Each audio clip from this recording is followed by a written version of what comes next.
राज्यातील व आपल्या भागातील नवनवीन बातम्या पाहण्यासाठी SM9 न्यूज मराठी या चॅनलला लाईक करा, सबस्क्राईब करा आणि शेअर करायला विसरू नका।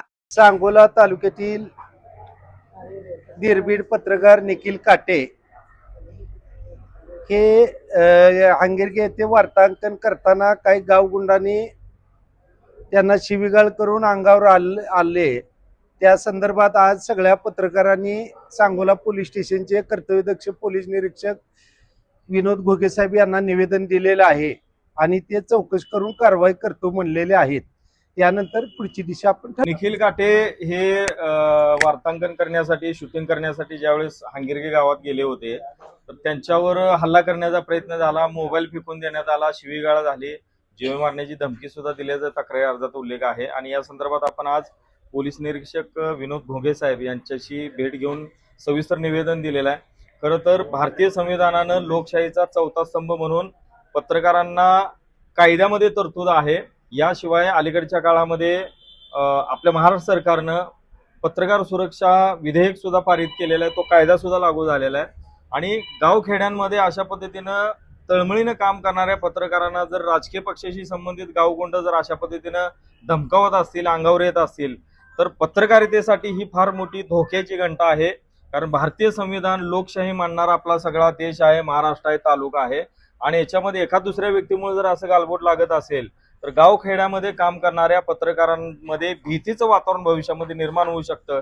आणि हे वातावरण संपवण्यासाठी पोलीस प्रशासनानं पत्रकारांना संरक्षणाची हमी दिली पाहिजे। याशिवाय जे कृत्य ज्या व्यक्तीनं असं केलेलं आहे, ज्या गावगुंडाने केलेलं आहे तर त्याच्यावर कायदेशीर त्वरित कारवाई व्हावी यासाठी सर्व पत्रकार आज सांगोला पोलीस स्टेशनच्या पोलीस निरीक्षक घोगे साहेबांना भेटलेले आहेत। डिजिटल मीडिया पत्रकार संपादक संघटनेचे प्रदेशाध्यक्ष आदरणीय सतीशभाऊ सावंत असतील, print digital media electronic media news channel असतील किंवा वेब पोर्टलचे सगळे पत्रकार असतील, त्या सगळ्या पत्रकारांनी, याशिवाय सांगोला शहरातल्या शहर संघटना असतील, ग्रामीण संघटना असतील, सगळ्या डिजिटल असेल, प्रिंट असेल, इलेक्ट्रॉनिक असेल, तर या सगळ्या संघटनांचे प्रतिनिधी, पत्रकार, संपादक सगळ्यांनी मिळून जवळपास 25 पत्रकारांनी मिळून आज निवेदन दिलेलं आहे। प्रशासनाकडून आपली अपेक्षा आहे की निखिल काटे यांच्यावर हा अन्याय झालेला आहे। सांगोला तालुक्यातले पत्रकार या घटनेमुळे भयभीत होऊ शकतात, तर त्यांच्यावर कडक कायदेशीर कारवाई संबंधित आरोपीवर करावी अशी सगळ्यांच्या वतीने विनंती आहे। आणि पोलिसांच्या कार्यवाहीच्या नुसार पुढची भूमिका सर्व पत्रकारांनी संघटना म्हणून आपण भविष्यात घेऊया। धन्यवाद।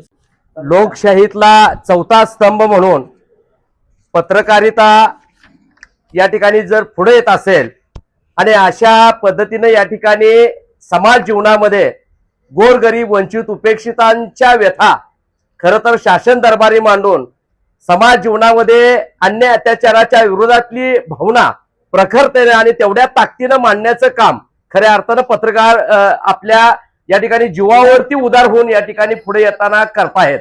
आणि हे सगळं करत असताना गरिबांची बाजू, खरी बाजू मांडणारा या ठिकाणी खरं तर डोळस वृत्तीनं पत्रकार तेवढ्या ताकदीनं पुढे येऊन आज ही भावना आज समाजामध्ये व्यक्त करताना दिसत आहेत। अशाच पद्धतीने या ठिकाणी निखिल काटे सारखा एक या ठिकाणी धाडशी आणि तेवढ्या ताकदीनं आज खरं तर पत्रकारांच्या समवेत ज्या काही घटना असतील, जे वार्तांकन असेल ते त्या ठिकाणी करायला गेल्यानंतर गावगुंडाच्या आणि सत्तेच्या मस्तीत असणारे काय राजकीय वरदहस्त असणारे काही कार्यकर्ते अशा पद्धतीने जर या ठिकाणी पत्रकारावरती जर हल्ला करत असतील तर महाराष्ट्र या ठिकाणी पत्रकार विधेयकांतर्गत त्यांच्यावरती खरं तर कडक या ठिकाणी कायदेशीर कारवाई करावी। आणि पत्रकार आज जर खऱ्या अर्थानं सुरक्षित असतील तर खऱ्या अर्थानं इथली जनता सुरक्षित आहे अशा पद्धतीने पण या ठिकाणी मी मानतो।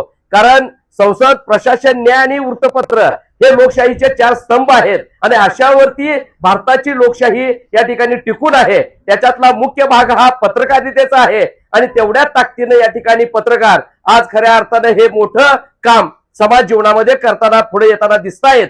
त्यांच्यावरती हल्ला होणं म्हणजे लोकशाहीवर हल्ला आहे आणि अशा पद्धतीचा लोकशाहीवर जर हल्ला होत असेल तर आमच्यासारखे कार्यकर्ते सुद्धा या ठिकाणी या हल्ल्याचा जाहीर निषेध आम्ही करतोय। भविष्य काळामध्ये या ठिकाणी आज आमच्या या ठिकाणी काटे यांच्यावरती जो हल्ला झालेला आहे तो तमाम इथं असणाऱ्या पत्रकारावरती तो हल्ला आहे असं आम्ही समजतो।